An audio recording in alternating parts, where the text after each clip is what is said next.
Hi guys, ಎಲ್ಲರೂ ಹೇಗಿದ್ದೀರಾ? ಇವತ್ತು ನಾವು ತೆಲುಗುನಲ್ಲಿ ರಿಲೀಸ್ ಆದ best crime suspense movie artist ನ ನೋಡೋಣ. ಇದು ಒಂದು ಅಂಡರ್ ರೇಟೆಡ್ ಮೂವಿ ಆಗಿದೆ. ಸೊ ಜಾಸ್ತಿ ಟೈಮ್ ವೇಸ್ಟ್ ಮಾಡದೆ ಮೂವಿ ಸ್ಟಾರ್ಟ್ ಮಾಡೋಣ. ಇನ್ನು ಕಥೆಯ ಆರಂಭದಲ್ಲಿ ಸಿಐ ಪ್ರಕಾಶ್ ಮತ್ತು ಕಾನ್ಸ್ಟೇಬಲ್ ಆದಿನ ತೋರಿಸ್ತಾರೆ. ಇವರು ವ್ಯಾನ್ ಅಲ್ಲಿ ರವಿಯನ್ನು ದೊಡ್ಡ ಕ್ರಿಮಿನಲ್ ನ ಕರ್ಕೊಂಡು ಹೋಗ್ತಿರ್ತಾರೆ. ಸಿಐ ಮತ್ತು ಆದಿ ಮುಂದೆ ಜೀಪ್ ಅಲ್ಲಿ ಇರ್ತಾರೆ. ಆ ಕ್ರಿಮಿನಲ್ ರವಿ ಬೇರೆ ಕಾನ್ಸ್ಟೇಬಲ್ ಜೊತೆ ಪೊಲೀಸ್ ವ್ಯಾನ್ ಅಲ್ಲಿ ಇರ್ತಾನೆ. ಇಲ್ಲಿ ರವಿ ಕೆಳಗೆ ಕೂತಿರ್ತಾನೆ. ಈತ ತನ್ನ ಮುಂದೆ ಕೂತಿದ್ದ ಕಾನ್ಸ್ಟೇಬಲ್ ಕಾಲಿನ ಮೇಲೆ ಉಗಿತಾನೆ. ಇದರಿಂದ ಕೋಪದಲ್ಲಿ ಕಾನ್ಸ್ಟೇಬಲ್ ರವಿನ ಹೊಡೆಯೋಕೆ ಹೋಗ್ತಾನೆ. ಆಗ ರವಿ ಅಲ್ಲಿದ್ದ ಎಲ್ಲಾ ಕಾನ್ಸ್ಟೇಬಲ್ ನ ಕೊಂದ್ಬಿಡ್ತಾನೆ. ಈಗ ವ್ಯಾನ್ ಸ್ಟಾಪ್ ಆಗಿರೋದನ್ನ ನೋಡಿ ಸಿಐ ಪ್ರಕಾಶ್ ತನ್ನ ಜೀಪ್ ಸ್ಟಾಪ್ ಮಾಡಿ ವ್ಯಾನ್ ಹತ್ರ ಬರ್ತಾನೆ. ಆಗ ರವಿ ವ್ಯಾನ್ ಇಂದ ಹೊರಗೆ ಬರ್ತಿರ್ತಾನೆ. ಇಲ್ಲಿ ಸಿಐ ರವಿಗೆ ಸರೆಂಡರ್ ಆಗುವಂತೆ ಗನ್ ಪಾಯಿಂಟ್ ನಲ್ಲಿ ತಗೋತಾನೆ. ಆದ್ರೆ ರವಿ ಸಿಐ ನ ಶೂಟ್ ಮಾಡಿ ಓಡೋಗ್ತಾನೆ. ಗನ್ ಶಾಟ್ ಕೇಳಿ ಆದಿ ಸಿಐ ಹತ್ರ ಬರ್ತಾನೆ. ಇಲ್ಲಿ ಸಿಐ ಕೆಳಗೆ ಬಿದ್ದಿರ್ತಾನೆ. ಅವನ ಕೈಗೆ ಬುಲೆಟ್ ಬಿದ್ದಿರುತ್ತೆ. ಆಗ ಸಿಐ ಆದಿಗೆ ಕಂಟ್ರೋಲ್ ರೂಮ್ ಗೆ ಕಾಲ್ ಮಾಡಿ ಇನ್ಫಾರ್ಮ್ ಮಾಡು, ಇಲ್ಲಂದ್ರೆ ರವಿ ಮಿಸ್ ಆಗ್ತಾನೆ ಅಂತ ಹೇಳ್ತಾನೆ. ಈಗ ಆದಿ ಹಾಗೆ ಮಾಡ್ತಾನೆ. ಇಲ್ಲಿ ಸ್ವಲ್ಪ ಹೊತ್ತಾದ ಮೇಲೆ ಎಸ್ಪಿ ಮತ್ತು ಮೀಡಿಯಾದವರು ಬರ್ತಾರೆ. ಇಲ್ಲಿ ಎಸ್ಪಿ ಮೀಡಿಯಾದವರಿಗೆ 48 ಗಂಟೆಗಳಲ್ಲಿ ನಾವು ರವಿನ ಹಿಡ್ಕೋತೀವಿ, ಅವನು ಎಲ್ಲಿ ಕಾಣ್ತಾನೋ ಅಲ್ಲಿ ಶೂಟ್ ಅಟ್ ಸೈಟ್ ಆರ್ಡರ್ ಕೊಟ್ಟಿದ್ದೀನಿ. ಇಲ್ಲಿ ನಮ್ಮ 6 ಕಾನ್ಸ್ಟೇಬಲ್ ಸತ್ತೋಗಿದ್ದಾರೆ. ಇನ್ನು ಸಿಐ ಪ್ರಕಾಶ್ ಕಂಡೀಷನ್ ಕ್ರಿಟಿಕಲ್ ಆಗಿದೆ ಅಂತ ಹೇಳ್ತಾನೆ. ಈಗ ಚಾನೆಲ್ ನವರು ರವಿ ಬಗ್ಗೆ ನ್ಯೂಸ್ ಟೆಲಿಕಾಸ್ಟ್ ಮಾಡ್ತಾರೆ. ಇವರು ರವಿ ಇಲ್ಲಿವರೆಗೆ ಎಷ್ಟು ಕೊಲೆಗಳನ್ನ ಮಾಡಿದ್ದಾನೆ ಅಂತ ತೋರಿಸ್ತಾರೆ. ಇನ್ನು ರವಿ ತುಂಬಾ ಬಲಾತ್ಕಾರ ಕೂಡ ಮಾಡಿರ್ತಾನೆ. ಅಂತ ಕ್ರಿಮಿನಲ್ ಈಗ ಫ್ರೀ ಆಗಿ ತಿರುಗ್ತಿರ್ತಾನೆ. ಇನ್ನು ರವಿ ಪಾಯಿಂಟ್ ಆಫ್ ವ್ಯೂ ನಲ್ಲಿ ನೋಡೋದಾದ್ರೆ ಆತ ತನ್ನನ್ನು ತಾನು ಆರ್ಟಿಸ್ಟ್ ಅಂತ ಕರಿತಿರ್ತಾನೆ.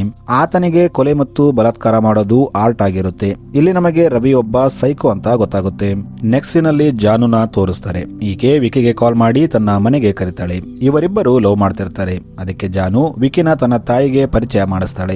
ಹೀಗೆ ತನ್ನ ತಾಯಿಗೆ ವಿಕಿ ತುಂಬಾ ಒಳ್ಳೆಯವನು, ಅವನು ಡ್ರಿಂಕ್ ಆಗ್ಲಿ ಸಿಗರೆಟ್ ಸೇದೋದಾಗ್ಲಿ ಮಾಡೋದಿಲ್ಲ, ಅವನು ತುಂಬಾ ಪೊಲೈಟ್ ಅಂತ ಹೇಳ್ತಾಳೆ. ಆದ್ರೆ ವಿಕಿ ಅದಕ್ಕೆ ಅಪೋಸಿಟ್ ಆಗಿರ್ತಾನೆ. ಅವನು ಜಾನು ಹೇಳಿದ ಪ್ರತಿಯೊಂದು ಮಾಡ್ತಿರ್ತಾನೆ.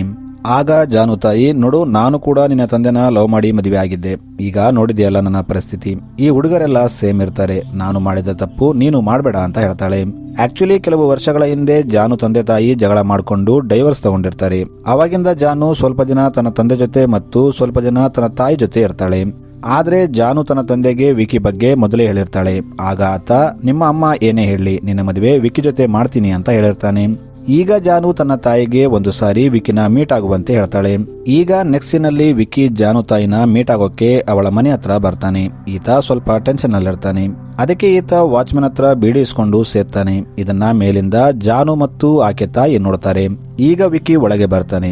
ಇಲ್ಲಿ ವಿಕಿ ಆಕೆನ, ಆಂಟಿ ನಾನು ಸ್ವಲ್ಪ ಟೆನ್ಷನ್ ಅಲ್ಲಿದ್ದೆ, ನೀವು ಎಕ್ಸೆಪ್ಟ್ ಮಾಡ್ತಿರೋ ಇಲ್ಲ ಅಂತ ಅಂದುಕೊಂಡಿದ್ದೆ, ಅದಕ್ಕೆ ಟೆನ್ಷನ್ ನಲ್ಲಿ ಬೀಡಿ ಕುಡಿದೆ, ಆ ಸ್ಮೆಲ್ ನಿಮಗೆ ಬರಬಾರ್ದಂತ ಚೂಯಿಂಗ್ ಗಮ್ ತಿಂದು ಬಂದೆ ಅಂತ ಹೇಳ್ತಾನೆ. ಆಗ ಜಾನು ತಾಯಿ, ಅದೆಲ್ಲ ಓಕೆ, ನಿಮ್ಮ ಮನೆಯಲ್ಲಿ ಯಾರ್ಯಾರಿದ್ದಾರೆ, ನಿಮ್ಮ ಫ್ಯಾಮಿಲಿ ಏನ್ ಮಾಡ್ತಾರೆ ಅಂತ ಕೇಳ್ತಾಳೆ. ಇದನ್ನ ಕೇಳಿ ವಿಕ್ಕಿ ಸಡನ್ ಆಗಿ ಎದ್ದು ಅಲ್ಲಿಂದ ಹೋಗ್ಬಿಡ್ತಾನೆ. ಆಕ್ಚುಲಿ ಟಿವಿಯಲ್ಲಿ ರವಿ ಬಗ್ಗೆ ನ್ಯೂಸ್ ಬರ್ತಿರುತ್ತೆ. ಅದನ್ನ ನೋಡಿ ವಿಕಿ ಅಲ್ಲಿಂದ ಎದ್ದು ಹೋಗ್ತಾನೆ. ಆದ್ರೆ ಜಾನು ಮತ್ತು ಆಕೆ ತಾಯಿಗೆ ವಿಕಿ ಯಾಕೆ ಸಡನ್ ಆಗಿ ಎದ್ದು ಹೋದ ಅಂತ ಅರ್ಥವಾಗಲ್ಲ.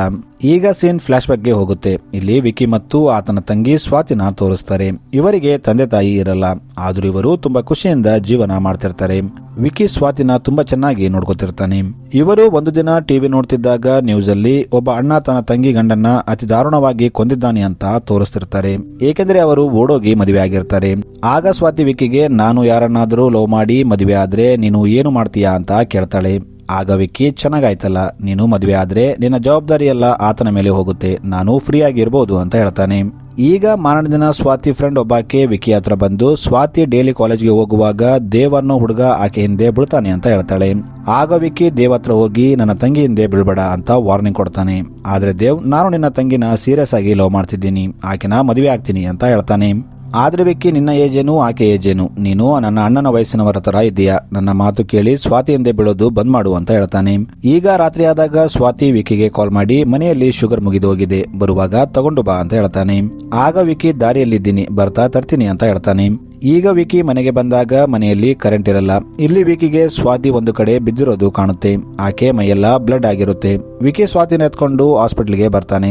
ಇಲ್ಲಿ ಡಾಕ್ಟರ್ ಸ್ವಾತಿನ ಚೆಕ್ ಮಾಡಿ ಹೊರಗೆ ಬಂದು ವಿಕಿಗೆ, ಇಂಥ ಟೈಮ್ ಪೇಷಂಟ್ ಮಾತಾಡೋದು ಸರಿಯಲ್ಲ, ಆದ್ರೆ ಸ್ವಾತಿ ಏನೋ ಹೇಳ್ಬೇಕಂತೆ, ಒಳಗೆ ಹೋಗಿ ಮಾತಾಡು ಅಂತ ಹೇಳ್ತಾನೆ. ಈಗ ಡಾಕ್ಟರ್ ಅಲ್ಲಿ ಇದ್ದ ವಿಕಿ ಫ್ರೆಂಡ್ಗೆ, ಇಂಥ ಕೇಸ್ ನನ್ನ ಲೈಫ್ ಅಲ್ಲಿ ಮೊದಲ ಬಾರಿಗೆ ನೋಡಿದ್ದೆ, ಏಕೆಂದ್ರೆ ಯಾರು ಆಕೆನ ತುಂಬಾ ದಾರುಣವಾಗಿ ಬಲಾತ್ಕಾರ ಮಾಡಿದ್ದಾರೆ, ಆತ ಒಬ್ಬ ಸೈಕೋ ಆಗಿರಬಹುದು ಅಂತ ಹೇಳ್ತಾನೆ. ಈಗ ವಿಕಿ ಸ್ವಾತಿ ಹತ್ರ ಬಂದಾಗ ಆಕೆ ವಿಕಿಗೆ, ಸಾರಿ, ನಾನು ಕೂಡ ನಮ್ಮ ತಂದೆ ತಾಯಿಯಂತೆ ನಿನ್ನ ಬಿಟ್ಟು ಹೋಗ್ತಿದ್ದೀನಿ ಅಂತ ಹೇಳ್ತಾಳೆ. ಇಷ್ಟು ಹೇಳಿ ಸ್ವಾತಿ ಸತ್ತೋಗ್ತಾಳೆ. ಇದರಿಂದ ವಿಕಿ ತುಂಬಾ ಅಳ್ತಾನೆ, ಏಕೆಂದ್ರೆ ತನಗಂತ ಈ ಪ್ರಪಂಚದಲ್ಲಿ ಒಬ್ಬಳೇ ತಂಗಿ ಇರ್ತಾಳೆ. ಆಕೆ ಕೂಡ ಈಗ ಸತ್ತೋಗಿರ್ತಾಳೆ.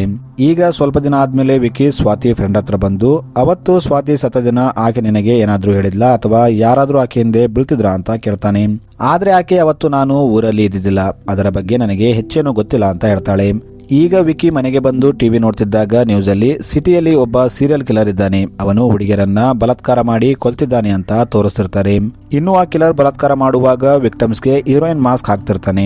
ಇದನ್ನ ಕೇಳಿ ವಿಕಿ ಸ್ವಾತಿ ರೂಮ್ ಅಲ್ಲಿ ಹುಡುಕ್ತಾನೆ. ಆಗ ಅವನಿಗೆ ಅಲ್ಲಿ ಒಂದು ಹೀರೋಯಿನ್ ಮಾಸ್ಕ್ ಸಿಗುತ್ತೆ. ಆದ್ರೂ ಅವನಿಗೆ ದೇವ್ ಮೇಲೆ ಕೂಡ ಡೌಟ್ ಬರುತ್ತೆ, ಏಕೆಂದ್ರೆ ದೇವ್ ಸ್ವಾತಿ ಹಿಂದೆ ಬಿದ್ದಿರ್ತಾನೆ. ಈಗ ವಿಕಿ ದೇವ್ನ ಹೊಡಿತಾನೆ. ಆದ್ರೆ ದೇವ್, ನಾನ್ಯಾಕೆ ಸ್ವಾತಿನ ಕೊಲ್ಲಿ, ನಾನು ಆಕೆನ ಲವ್ ಮಾಡ್ತಿದ್ದೆ, ಆ ಕಿಲ್ಲರ್ ಯಾರೇ ಆಗಿರಲಿ ಅವನನ್ನ ಬಿಡಬೇಡ ಅಂತ ಹೇಳ್ತಾನೆ. ಈಗ ಸ್ವಲ್ಪ ದಿನ ಆದ್ಮೇಲೆ ಜಾನು ಮತ್ತು ವಿಕಿ ಮನೆಯಲ್ಲಿರ್ತಾರೆ. ಆಗ ನ್ಯೂಸ್ ಅಲ್ಲಿ ಪೊಲೀಸರು ಸೈಕೋ ಕಿಲ್ಲರ್ ರವಿನ ಅರೆಸ್ಟ್ ಮಾಡಿದ್ದಾರೆ ಅಂತ ತೋರಿಸ್ತಾರೆ. ಇಲ್ಲಿ ರಿಪೋರ್ಟರ್ ರವಿಗೆ, ಇಷ್ಟು ಜನ ಅಮಾಯಕರನ್ನು ಕೊಂದೆಯಲ್ಲ, ಇದರಿಂದ ನಿನಗೆ ಏನು ಸಿಕ್ತು ಅಂತ ಕೇಳ್ತಾಳೆ. ಅದಕ್ಕೆ ಆ ಕಿಲ್ಲರ್ ರವಿ, ನಾನು ಕೊಲೆಗಾರ ಅಲ್ಲ, ನಾನೊಬ್ಬ ಆರ್ಟಿಸ್ಟ್, ನಾನು ಅವರನ್ನ ಕೊಲ್ಲೋ ಮುಂಚೆ ಎಂಟರ್ಟೈನ್ ಮಾಡ್ತಿದ್ದೆ. ಮೂವಿಯಲ್ಲಿ ನೀವು ನನ್ನಂತ ಕಿಲ್ಲರ್ನ ನೋಡಿ ಎಂಟರ್ಟೈನ್ ಆಗ್ತೀರಾ, ಆದ್ರೆ ನಾನು ಕೊಲೆ ಮಾಡಿದ್ರೆ ಕಿಲ್ಲರ್ ಅಂತೀರಾ, ನಾನು ಕಿಲ್ಲರ್ ಅಲ್ಲ, ಒಬ್ಬ ಆರ್ಟಿಸ್ಟ್ ಅಂತ ಹೇಳ್ತಾನೆ. ಇದನ್ನೆಲ್ಲ ಕೇಳಿ ವಿಕಿಗೆ ತನ್ನ ತಂಗಿ ನೆನಪಾಗ್ತಾಳೆ. ಅವನು ಈ ಸೈಕೋ ಸುಮ್ಮನೆ ತನ್ನ ತಂಗಿನ ಕೊಂದ ಅಂತ ಡಿಪ್ರೆಸ್ ಆಗ್ತಾನೆ. ಆಮೇಲೆ ಆತ ಜಾನುಗೆ, ನಾನು ಆ ಕಿಲ್ಲರ್ನ ಭೇಟಿ ಆಗ್ಬೇಕು, ಅದಕ್ಕೇನಾದ್ರೂ ವ್ಯವಸ್ಥೆ ಮಾಡು ಅಂತ ಹೇಳ್ತಾನೆ. ಆಗ ಜಾನು ತನ್ನ ತಂದೆಗೆ ಪರಿಚಯವಿದ್ದ ಒಬ್ಬ ರಿಟೈರ್ಡ್ ಪೊಲೀಸ್ ಆಫೀಸರ್ಗೆ ಹೇಳಿ ವಿಕಿನ ರವಿ ಜೊತೆ ಭೇಟಿಯಾಗೋಕೆ ಮೀಟಿಂಗ್ ಸೆಟ್ ಮಾಡ್ತಾಳೆ. ವಿಕಿ ಜೈಲೊಳಗೆ ಬಂದಾಗ ರವಿ ಜೊತೆ ಮಾತಾಡೋ ಹಾಗೆ ಮಾಡಿ ಅವನನ್ನ ಕೊಲ್ಲೋಕೆ ಹೋಗ್ತಾನೆ. ಆಗ ಇದನ್ನ ನೋಡಿ ಪೊಲೀಸರು ವಿಕಿನ ಅಲ್ಲಿಂದ ಹೊರಗೆ ಹಾಕ್ತಾರೆ. ಇದು ಆ ಪೊಲೀಸ್ ಆಫೀಸರ್ಗೆ ಗೊತ್ತಾದಾಗ ಆತ ವಿಕಿಗೆ ತುಂಬಾ ಬೈತಾನೆ. ಮತ್ತು ನೀನು ಅವನಿಗೆ ಏನಾದ್ರೂ ಮಾಡಿದಿದ್ರೆ ಈಗ ಅವನ ಜಾಗದಲ್ಲಿ ನೀನಿರ್ತಿದ್ದೆ, ನನಗೆ ನಿನ್ನ ಪರಿಸ್ಥಿತಿ ಅರ್ಥವಾಗ್ತಿದೆ, ಆದ್ರೆ ನಾನು ನಿನಗೆ ಒಂದು ನಿಜ ಹೇಳ್ಬೇಕು. ಇಂಟ್ರಾಗೇಷನ್ ನಲ್ಲಿ ರವಿ ನಿನ್ನ ತಂಗಿನ ಕೊಂದಿಲ್ಲ ಅಂತ ಗೊತ್ತಾಯ್ತು, ಆದ್ರೂ ಪೊಲೀಸರು ನಿನ್ನ ತಂಗಿ ಕೊಲೆನು ಅವನ ಮೇಲೆ ಹಾಕಿ ಈ ಕೇಸ್ನು ಕ್ಲೋಸ್ ಮಾಡಿದ್ದಾರೆ ಅಂತ ಹೇಳ್ತಾನೆ. ಇದನ್ನ ಕೇಳಿ ವಿಕಿ ಶಾಕ್ ಆಗ್ತಾನೆ. ಈಗ ಸ್ಟೋರಿ ಪ್ರೆಸೆಂಟ್ ಟೈಮ್ಗೆ ಬರುತ್ತೆ. ಇಲ್ಲಿ ವಿಕಿ ಒಂದು ಬಾರಲ್ಲಿ ಕುಡಿತಾ ಕೂತಿರ್ತಾನೆ. ಆಗ ಅಲ್ಲಿ ದೇವ್ ಬರ್ತಾನೆ. ಈತ ವಿಕಿಗೆ, ನಿನ್ನ ತಂಗಿನ ಯಾರು ಕೊಂದಿದ್ದಾರೆ ಅಂತ ಗೊತ್ತಾಗಬೇಕಾದ್ರೆ ನೀನು ಸಿಐ ಪ್ರಕಾಶ್ನ ಎನ್ಕ್ವೈರಿ ಮಾಡಬೇಕು ಅಂತ ಹೇಳ್ತಾನೆ. ಈಗ ಇವರು ಸಿಐ ಪ್ರಕಾಶ್ ಹಾಸ್ಪಿಟಲ್ ಇದ್ದಾನೆ ಅಂತ ಗೊತ್ತು ಮಾಡ್ಕೊಂಡು ಅವನನ್ನ ಕಿಡ್ನಾಪ್ ಮಾಡೋ ಪ್ಲಾನ್ ಮಾಡ್ತಾರೆ. ಅದಕ್ಕೆ ಈಗ ದೇವ್ ಅವನ ಫ್ರೆಂಡ್ ಮತ್ತು ವಿಕಿ ಹಾಸ್ಪಿಟಲ್ಗೆ ಬರ್ತಾರೆ. ಇಲ್ಲಿ ಸಿಐ ಐಸಿಯು ನಲ್ಲಿ ಇರ್ತಾನೆ, ಹೊರಗೆ ಕಾನ್ಸ್ಟೇಬಲ್ ಇರ್ತಾನೆ, ಆದ್ರೆ ಈತ ಮಲ್ಕೊಂಡಿರ್ತಾನೆ. ಇವರು ಟೈಮ್ ನೋಡಿ ಸಿಐನ ಕಿಡ್ನಾಪ್ ಮಾಡ್ತಾರೆ. ಈಗ ಮಾರನೇ ದಿನ ಜಾನು ಬರ್ತ್ಡೇ ಇರುತ್ತೆ. ಈಕೆ ತನ್ನ ಎಲ್ಲಾ ಫ್ರೆಂಡ್ಸ್ ನ ಕರೆದು ಒಂದು ಪಾರ್ಟಿ ಇರ್ತಾಳೆ. ಇನ್ನೊಂದು ಕಡೆ ವಿಕಿ ಅಂಡ್ ದೇವ್ ಸೇರಿ ಒಬ್ಬ ಡಾಕ್ಟರ್ ನ ಕರೆದು ಸಿಐಗೆ ಟ್ರೀಟ್ಮೆಂಟ್ ಮಾಡುವಂತೆ ಹೇಳ್ತಾರೆ. ಆದ್ರೆ ಡಾಕ್ಟರ್, ಈತ ಪೊಲೀಸ್ ಆಫೀಸರ್ ಅಲ್ಲ, ಇಲ್ಲೇನು ಮಾಡ್ತಿದ್ದಾನೆ ಅಂತ ಕೇಳ್ತಾನೆ. ಆಗ ವಿಕಿ, ನಾವು ಈತನನ್ನ ಕಿಡ್ನಾಪ್ ಮಾಡಿದ್ದೀವಿ, ಈಗ ನೀನು ಮಾಸ್ಕ್ ಹಾಕೊಂಡು ಈತನಿಗೆ ಟ್ರೀಟ್ಮೆಂಟ್ ಕೊಡು ಅಂತ ಅವನನ್ನ ಭಯಪಡಿಸ್ತಾರೆ. ಆಗ ಬೇರೆ ದಾರಿ ಇಲ್ಲದೆ ಡಾಕ್ಟರ್ ಸಿಐಗೆ ಟ್ರೀಟ್ಮೆಂಟ್ ಕೊಡ್ತಾನೆ. ಇನ್ನು ಈ ಕಡೆ ಜಾನು ಪಾರ್ಟಿಯಲ್ಲಿ ಸೈಕೋ ಕಿಲ್ಲರ್ ರವಿ ಮತ್ತು ಅವನ ಅಸಿಸ್ಟೆಂಟ್ ಬರ್ತಾರೆ. ಜಾನು ಅಂಡ್ ಫ್ರೆಂಡ್ಸ್ ರವಿನ ನೋಡಿ ಶಾಕ್ ಆಗ್ತಾರೆ. ಈತ ಇವರನ್ನೆಲ್ಲ ಇಲ್ಲೇ ಲಾಕ್ ಮಾಡಿ ಇವರು ಪೊಲೀಸರಿಗೆ ಫೋನ್ ಮಾಡಬಾರ್ದು ಅಂತ ಅವರ ಮೊಬೈಲ್ ಎಲ್ಲ ತಗೋತಾನೆ. ಆಗ ಅಲ್ಲಿ ಜಾನು ತಾಯಿ ಬಂದು, ರವಿನ ನೀನು ಯಾರು ಮತ್ತು ಇಲ್ಲೇನು ಮಾಡ್ತಿದ್ದೀಯಾ ಅಂತ ಬೈತಾಳೆ. ಆಗ ರವಿ ಆಕೆಗೆ ಒಂದು ಏಟು ಹೊಡಿತಾನೆ. ಆಕೆ ಮೂರ್ಛೆ ಹೋಗ್ತಾಳೆ. ಆಗ ರವಿ ಆಕೆನ ಎತ್ಕೊಂಡು ಮೇಲ್ಗಡೆ ಒಂದು ಬಾತ್ ಟೈಪ್ ಅಲ್ಲಿ ಹಾಕಿ ಅದರಲ್ಲಿ ಸ್ಲೋ ಆಗಿ ನೀರು ಬಿಡ್ತಾನೆ ಮತ್ತು ನೀರು ತುಂಬಿದ ಮೇಲೆ ಕರೆಂಟ್ ಶಾಕ್ ಹೊಡಿಲಿ ಅಂತ ಅಲ್ಲಿ ಒಂದು ಕರೆಂಟ್ ವೈರ್ ನ ಸೆಟ್ ಮಾಡ್ತಾನೆ. ಈಗ ಕೆಳಗೆ ಬಂದು ಜಾನು ಅಂಡ್ ಫ್ರೆಂಡ್ಸ್ಗೆ, ನಾವು ಈಗ ಒಂದು ಗೇಮ್ ಆಡೋಣ ಅಂತ ಹೇಳ್ತಾನೆ. ಆಗ ಅವರು ಯಾವ ಗೇಮ್ ಅಂತ ಹೇಳ್ತಾರೆ. ರವಿ, ನಾವು ಸಣ್ಣವರಿದ್ದಾಗ ಆಡ್ತಿದ್ದ ಕಣ್ಣ ಮುಚ್ಚಾಲೆ ಆಟ ಅಂತ ಹೇಳ್ತಾನೆ. ಈಗ ರವಿ ಒಬ್ಬ ಹುಡುಗಿನ ಸೆಲೆಕ್ಟ್ ಮಾಡಿ ಆಕೆ ಕಣ್ಣಿಗೆ ಬಟ್ಟೆ ಕಟ್ತಾನೆ. ಆಕೆ ಪ್ರೆಗ್ನೆಂಟ್ ಆಗಿರ್ತಾಳೆ. ಈಗ ಜಾನು ಅಂಡ್ ಫ್ರೆಂಡ್ಸ್ ಎಲ್ಲ ಬಚ್ಚಿಟ್ಕೋತಾರೆ. ಈಗ ಆ ಹುಡುಗಿ ಹುಡುಕ್ತಾಳೆ. ಮೊದಲು ಆಕೆ ತನ್ನ ಗಂಡನ ಹುಡುಕ್ತಾಳೆ. ಈತ ಸಿಕ್ಕಾಗ ರವಿ ಅವರ ಹತ್ರ ಬರ್ತಾನೆ ಮತ್ತು ಆಕೆ ಗಂಡನ್ನ ಸಾಯಿಸ್ಬಿಡ್ತಾನೆ. ರವಿ ಈ ಗೇಮ್ ಅಲ್ಲಿ ಸಿಕ್ಕವರನ್ನ ಸಾಯಿಸ್ತಿರ್ತಾನೆ. ಆ ಹುಡುಗಿ ತನ್ನ ಗಂಡ ಸತ್ತಿದ್ದನ್ನ ನೋಡಿ ಮೂರ್ಛೆ ಹೋಗ್ತಾಳೆ. ಈಕೆ ಸೌಂಡ್ ಕೇಳಿ ಎಲ್ಲರೂ ಅಲ್ಲಿಗೆ ಬರ್ತಾರೆ. ಈತ ಇವರಿಗೆ, ನಾನು ಆರ್ಟಿಸ್ಟ್, ಜನರನ್ನ ಆರ್ಟಿಸ್ಟಿಕ್ ವೇನಲ್ಲಿ ಕೊಲ್ಲೋದು ನನ್ನ ಕೆಲಸ ಅಂತ ಹೇಳ್ತಾನೆ. ತಮ್ಮ ಫ್ರೆಂಡ್ ನ ಕೊಂದಿದ್ದು ನೋಡಿ ಒಬ್ಬ ವ್ಯಕ್ತಿ ರವಿಗೆ, ಅರೆ ಸೈಕೋ, ಸುಮ್ನೆ ಒಬ್ಬ ವ್ಯಕ್ತಿನ ಕೊಂದ್ಬಿಟ್ಟೆಲ್ಲ ಅಂತ ಹೇಳ್ತಾನೆ. ಆಗ ರವಿ ಅಸಿಸ್ಟೆಂಟ್ ಅವನನ್ನ ಶೂಟ್ ಮಾಡ್ತಾನೆ. ಆಗ ರವಿ, ಮನುಷ್ಯರನ್ನ ಕೊಲ್ಲೋದು ಒಂದು ಆರ್ಟ್, ಅವರನ್ನ ಇಷ್ಟು ಈಸಿಯಾಗಿ ಕೊಲ್ಲಬಾರದು ಅಂತ ಹೇಳ್ತಾನೆ. ಆಗ ಜಾನು, ನಾವು ಈ ಗೇಮ್ ಆಡಲ್ಲ ಅಂತ ಹೇಳ್ತಾಳೆ. ಆಗ ರವಿ ಆಕೆಗೆ ಎದುರಿಸಿ ಒಂದು ಕಾರ್ಡ್ ನ ಹರಿದು ಆಕೆಗೆ ಕೊಡ್ತಾನೆ ಮತ್ತು ಈ ಕಾರ್ಡ್ ನ ಈ ಗಮ್ನಿಂದ ಜೋಡಿಸು, ಈ ಗೇಮ್ ನ ಸ್ಟಾಪ್ ಮಾಡ್ತೀನಿ, ಈಗ ನಿನ್ನ ಫ್ರೆಂಡ್ ಜೀವ ನಿನ್ನ ಕೈಯಲ್ಲಿ ಇದೆ ಅಂತ ಹೇಳ್ತಾನೆ. ಈಗ ಆ ಪ್ರೆಗ್ನೆಂಟ್ ಲೇಡಿಗೆ ಎಚ್ಚರಿಕೆ ಆಗುತ್ತೆ. ಆಕೆ ರವಿಗೆ, ನಾವು ಈ ಗೇಮ್ ಆಡಲ್ಲ, ಏನ್ ಬೇಕೋ ಅದು ಮಾಡ್ಕೋ ಅಂತ ಹೇಳ್ತಾಳೆ. ಆಗ ರವಿ, ನಿನ್ನ ಗಂಡನ ಹತ್ರ ಹೋಗಕ್ಕೆ ಅಷ್ಟು ಅರ್ಜೆಂಟಾ? ನೋಡು, ನೀನು ಗೇಮ್ ಆಡಿಲ್ಲ ಅಂದ್ರೆ ನಾನು ನಿನ್ನ ಕೊಲ್ಲಲ್ಲ. ಆದ್ರೆ ನಿನ್ನ ಎಲ್ಲಾ ಬಟ್ಟೆ ಬಿಚ್ತೀನಿ, ಸಾಯೋದಕ್ಕಿಂತ ಅದು ತುಂಬಾ ಅವಮಾನಕರ. ಈಗ ಹೇಳು, ಗೇಮ್ ಆಡ್ತೀಯಾ ಇಲ್ಲ ಅಂತ ಕೇಳ್ತಾನೆ.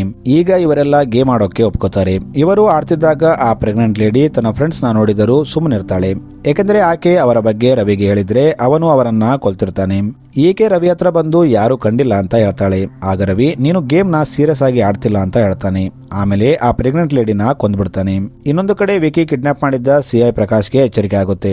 ಆಗ ವಿಕಿ ಪ್ರಕಾಶ್ಗೆ ನಿನ್ನ ಮತ್ತು ರವಿ ನಡುವೆ ಏನು ಸಂಬಂಧ ಮತ್ತು ತನ್ನ ತಂಗಿನ ಕೊಂದಿದ್ದು ಯಾರು ಅಂತ ಕೇಳ್ತಾನೆ. ಆದ್ರೆ ಸಿಐ, ರವಿಗೂ ನನಗೂ ಏನು ಸಂಬಂಧ ಇಲ್ಲ, ಅವನು ನಮ್ಮವರನ್ನ 6 ಜನರನ್ನ ಕೊಂದಿದ್ದಾನೆ. ಸುಮ್ಮನೆ ನನ್ನ ಎಲ್ಲಿಂದ ತಂದ್ರೂ ಅಲ್ಲಿ ಬಿಟ್ಬಿಡಿ, ಇಲ್ಲಾಂದ್ರೆ ನಿಮ್ಮನ್ನ ಬಿಡಲ್ಲ ಅಂತ ಹೇಳ್ತಾನೆ. ಆದ್ರೆ ವಿಕ್ಕಿ ನಿಜ ಹೇಳುವಂತೆ ಅವನಿಗೆ ಟಾರ್ಚರ್ ಮಾಡ್ತಿರ್ತಾನೆ. ಈ ಕಡೆ ರವಿ ತಾನೇ ಈಗ ಗೇಮ್ ನ ಆಡ್ತಾನೆ. ಇವನು ತನ್ನ ಕೈಗೆ ಸಿಕ್ಕವರನ್ನ ದಾರುಣವಾಗಿ ಕೊಲ್ತಿರ್ತಾನೆ. ಈ ಕಡೆ ಸಿಐ ವಿಕಿಗೆ ನಿಜ ಹೇಳ್ತಾನೆ. ಆಕ್ಚುಲಿ ಅವತ್ತು ರವಿ ವ್ಯಾನ್ ಇಂದ ಓಡ್ತಿದ್ದಾಗ ಒಬ್ಬ ಕಾನ್ಸ್ಟೇಬಲ್ ಇನ್ನು ಬದುಕಿರ್ತಾನೆ. ಆಗ ಸಿಐ ತನ್ನ ಗನ್ನಿಂದ ಅವನಿಗೆ ಶೂಟ್ ಮಾಡ್ತಾನೆ. ಆಮೇಲೆ ತನ್ನ ಕೈಗೆ ಶೂಟ್ ಮಾಡಿ ರವಿಗೆ ಗನ್ ಕೊಟ್ಟು ಕಳಿಸ್ಬಿಡ್ತಾನೆ. ಅಂದ್ರೆ ಇಲ್ಲಿ ರವಿ ಓಡೋಗೋಕೆ ಸಿಐ ಹೆಲ್ಪ್ ಮಾಡಿರ್ತಾನೆ. ಈ ಕಡೆ ರವಿ ಜಾನು ಫ್ರೆಂಡ್ಸ್ ನ ದಾರುಣವಾಗಿ ಕೊಲ್ತಿರ್ತಾನೆ. ಈಗ ಅವನು ಜಾನು ತಾಯಿನ ಮೇಲಿಂದ ಕರ್ಕೊಂಡು ಬಂದು ಎಲ್ಲರ ಮುಂದೆ ಆಕೆನ ಕೊಲ್ಬೇಕು ಅಂದ್ಕೊಂಡಿರ್ತಾನೆ. ಆಗ ಆ ಮನೆಯ ಡೋರ್ ಯಾರೋ ನಾಕ್ ಮಾಡ್ತಾರೆ. ರವಿ ಡೋರ್ ಓಪನ್ ಮಾಡಿದಾಗ ಅಲ್ಲಿ ವಿಕಿ ಇರ್ತಾನೆ. ಇಲ್ಲಿ ರವಿ ಮತ್ತು ವಿಕಿ ನಡುವೆ ಫೈಟ್ ನಡೆಯುತ್ತೆ. ತುಂಬಾ ಹೊತ್ತು ಫೈಟ್ ಆದ ಮೇಲೆ ಇಲ್ಲಿ ನಮಗೆ ಒಂದು ವಿಷಯ ಗೊತ್ತಾಗುತ್ತೆ. ಆಕ್ಚುಲಿ ಅವತ್ತು ವಿಕಿ ಮತ್ತು ಸ್ವಾತಿ ಟಿವಿ ನೋಡ್ತಿದ್ದಾಗ ಒಬ್ಬ ವ್ಯಕ್ತಿ ತನ್ನ ತಂಗಿ ಗಂಡನನ್ನ ಕೊಂದಿರ್ತಾನಲ್ಲ, ಆತ ಇದೇ ರವಿ ಆಗಿರ್ತಾನೆ. ಏಕೆಂದರೆ ಅವನ ತಂಗಿ ಬೇರೆ ಕ್ಯಾಸ್ಟ್ ಹುಡುಗನನ್ನ ಮದುವೆ ಆಗಿರ್ತಾಳೆ. ಅದಕ್ಕೆ ರವಿ ಆಕೆ ಗಂಡನ ಕೊಂದಿರ್ತಾನೆ. ಆಗ ರವಿ ಇದೆಲ್ಲ ನನಗೆ ಸೊಸೈಟಿಯೇ ಕಲಿಸಿದ್ದು ಅಂತ ಹೇಳ್ತಾನೆ. ಆಗ ವಿಕಿ, ಸೊಸೈಟಿ ನಮಗೆ ತುಂಬಾ ಕಲಿಸುತ್ತೆ, ಆದ್ರೆ ಅದರಲ್ಲಿ ಕೆಟ್ಟದ್ದು ತಗೋಬೇಕಾ ಅಥವಾ ಒಳ್ಳೇದು ಕಲಿಬೇಕಾ ಅನ್ನೋದು ನಮ್ಮಲ್ಲಿ ಇರುತ್ತೆ ಅಂತ ಹೇಳ್ತಾನೆ. ಅದೇ ಟೈಮಲ್ಲಿ ಅಲ್ಲಿ ಜಾನು ತಂದೆ ಬರ್ತಾನೆ. ಈತ ತನ್ನ ಮನೆಯಲ್ಲಿ ಏನು ನಡೀತಿದೆ ಅಂತ ಕೇಳ್ತಾನೆ. ಆಗ ವಿಕಿ ಜಾನು ತಂದೆಗೂ ಹೊಡೆಯೋಕೆ ಸ್ಟಾರ್ಟ್ ಮಾಡ್ತಾನೆ. ಆಗ ಜಾನು, ವಿಕಿ ಇವರು ನನ್ನ ತಂದೆ, ಅವರನ್ನ ಯಾಕೆ ಹೊಡಿತಿದ್ಯಾ ಅಂತ ಕೇಳ್ತಾಳೆ. ಆಗ ವಿಕಿ, ಎಲ್ಲ ಮಾಡಿದ್ದು ನಿಮ್ಮ ತಂದೆ ಅಂತ ಹೇಳ್ತಾನೆ. ಸ್ಟೋರಿ ಈಗ ಫ್ಲಾಶ್ ಬ್ಯಾಕ್ಗೆ ಹೋಗುತ್ತೆ. ಇಲ್ಲಿ ಸಿಐ ಪ್ರಕಾಶ್ ವಿಕಿಗೆ ಎಲ್ಲಾ ಸ್ಟೋರಿ ಹೇಳ್ತಾನೆ. ಆಕ್ಚುಲಿ ಜಾನು ತಂದೆ ಮತ್ತು ಸಿಐ ಪ್ರಕಾಶ್ ಒಳ್ಳೆ ಫ್ರೆಂಡ್ಸ್ ಆಗಿರ್ತಾರೆ. ಜಾನು ತಂದೆ ಏನೇ ಕೆಲಸ ಮಾಡಿದರೂ ಸಿಐಗೆ ಹೇಳ್ತಿರ್ತಾನೆ. ಜಾನು ತಂದೆ ಒಬ್ಬ ಕೆಟ್ಟ ವ್ಯಕ್ತಿ ಆಗಿರ್ತಾನೆ. ಈತ ತನ್ನ ಹತ್ರ ಕೆಲಸ ಮಾಡೋ ಹುಡುಗಿಯರ ಮೇಲೆ ಕೆಟ್ಟ ದೃಷ್ಟಿ ಹಾಕ್ತಿರ್ತಾನೆ. ಇದು ಜಾನು ತಾಯಿಗೆ ಗೊತ್ತಾಗಿ ಆಕೆ ಈತನಿಗೆ ಡೈವರ್ಸ್ ಕೊಡ್ತಾಳೆ. ಆಕ್ಚುಲಿ ಈ ಕಂಪನಿ ಜಾನು ತಾಯಿ ಹೆಸರಿಗಿರುತ್ತೆ. ಅದಕ್ಕೆ ಜಾನು ತಂದೆ ಹೊರಗೆ ಬಂದಾಗ ಅವನ ಮೇಲೆ ತುಂಬಾ ಸಾಲ ಆಗುತ್ತೆ. ಇದೇ ಟೈಮಲ್ಲಿ ಜಾನು ತನ್ನ ತಂದೆ ಹತ್ರ ಬಂದು ತಾನು ವಿಕಿನ ಲವ್ ಮಾಡ್ತಿದ್ದೀನಿ ಅಂತ ಹೇಳ್ತಾಳೆ. ಆಗ ಆತ ತುಂಬಾ ಖುಷಿಯಿಂದ ಆಯ್ತು ಅಂತ ಹೇಳ್ತಾನೆ. ಆದ್ರೆ ಅವನಿಗೆ ಜಾನು ವಿಕಿನ ಮದುವೆ ಆದ್ರೆ ಪ್ರಾಪರ್ಟಿ ಅವನಿಗೆ ಹೋಗುತ್ತೆ, ಅದನ್ನ ಹೇಗಾದ್ರೂ ಮಾಡಿ ತಡಿಬೇಕು ಅನ್ಕೋತಾನೆ. ಅದಕ್ಕೆ ಅವನು ಸಿಐ ಪ್ರಕಾಶ್ನ ಕರೆದು, ನನ್ನ ಮಗಳು ವಿಕಿನ ಮದುವೆ ಆಗಬಾರ್ದು, ನಾನು ವಿಕಿನ ಡೈರೆಕ್ಟ್ ಆಗಿ ಕೊಂದ್ರೆ ನನ್ನ ಮಗಳು ನನ್ನಿಂದ ದೂರ ಆಗ್ತಾಳೆ, ಆದ್ರೆ ಅದು ನನಗೆ ಇಷ್ಟ ಇಲ್ಲ ಅಂತ ಹೇಳ್ತಾನೆ. ಅದಕ್ಕೆ ಮೊದಲು ವಿಕಿ ತಂಗಿನ ಕೊಲ್ಬೇಕು. ಆಗ ವಿಕಿ ತನ್ನ ತಂಗಿನ ಕೊಂದವರನ್ನ ಹುಡುಕೊಂಡು ಹೋಗ್ತಾನೆ. ಆಗ ಅವನನ್ನ ಕೊಂದ್ರೆ ಆಯ್ತು ಅಂತ ಹೇಳ್ತಾನೆ. ಈಗ ಇವರು ಪ್ಲಾನ್ ಪ್ರಕಾರ ಜಾನು ತಂದೆ ಮತ್ತು ರವಿ ಸೇರಿ ವಿಕಿ ತಂಗಿ ಜೊತೆ ಬಲಾತ್ಕಾರ ಮಾಡಿ ಆಕೆನ ಕೊಂದ್ಬಿಡ್ತಾರೆ. ವಿಕಿ ತಂಗಿನ ಕೊಂದ ಮೇಲೆ ಕೊಲೆ ಮಾಡೋದು ರವಿಗೆ ತುಂಬಾ ಇಷ್ಟವಾಗುತ್ತೆ. ಅವನು ಸೈಕೋ ತರ ರೆಡಿ ಆಗ್ತಾನೆ. ಅವನು ಆಗಿಂದ ತುಂಬಾ ಜನರನ್ನ ಕೊಲ್ತಾನೆ. ಆಗ ಸಿಐ ಮೇಲೆ ಕಿಲ್ಲರ್ನ ಹಿಡಿಯೋ ಪ್ರೆಷರ್ ಬರುತ್ತೆ. ಆಗ ಸಿಐ ರವಿನ ಅರೆಸ್ಟ್ ಮಾಡೋ ತರ ನಾಟಕ ಮಾಡಿ ಆಮೇಲೆ ದಾರಿಯಲ್ಲಿ ಅವನನ್ನ ತಪ್ಪಿಸ್ತಾನೆ. ಈಗ ಜಾನು ತಂದೆ ಸಿಐ ಮತ್ತು ರವಿನ ಕರೆದು, ನಾಳೆ ನನ್ನ ಮಗಳ ಬರ್ತ್ಡೇ ಇದೆ, ನೀನು ಒಂದು ಕೆಲಸ ಮಾಡು, ನಾಳೆ ಅಲ್ಲಿಗೆ ಹೋಗಿ ನನ್ನ ಹೆಂಡತಿನ ಕೊಂದ್ಬಿಡು, ಆಗ ಪ್ರಾಪರ್ಟಿ ಎಲ್ಲ ನನ್ನ ಮಗಳ ಹೆಸರಿಗೆ ಬರುತ್ತೆ. ಬರ್ತ್ಡೇಗೆ ರವಿ ಕೂಡ ಬರ್ತಾನೆ, ಆಗ ಅವನನ್ನ ಕೂಡ ಕೊಂದ್ಬಿಡು ಅಂತ ಹೇಳ್ತಾನೆ. ಇದನ್ನ ಕೇಳಿ ಜಾನು ತಾಯಿ ಮತ್ತು ಜಾನುಗೆ ಶಾಕ್ ಆಗುತ್ತೆ. ಇಲ್ಲಿ ವಿಕಿ ಜಾನು ತಂದೆನ ಕೊಂದ್ಬಿಡ್ತಾನೆ. ಆಮೇಲೆ ರವಿ ತಂಗಿನ ಅಲ್ಲಿಗೆ ಕರೆದು ಆಕೆ ಕೈಯಿಂದ ರವಿನ ಕೊಲ್ಲಿಸ್ತಾನೆ. ಸೊ ಮೂವಿ ಇಲ್ಲಿಗೆ ಎಂಡ್ ಆಗುತ್ತೆ. Thanks for watching.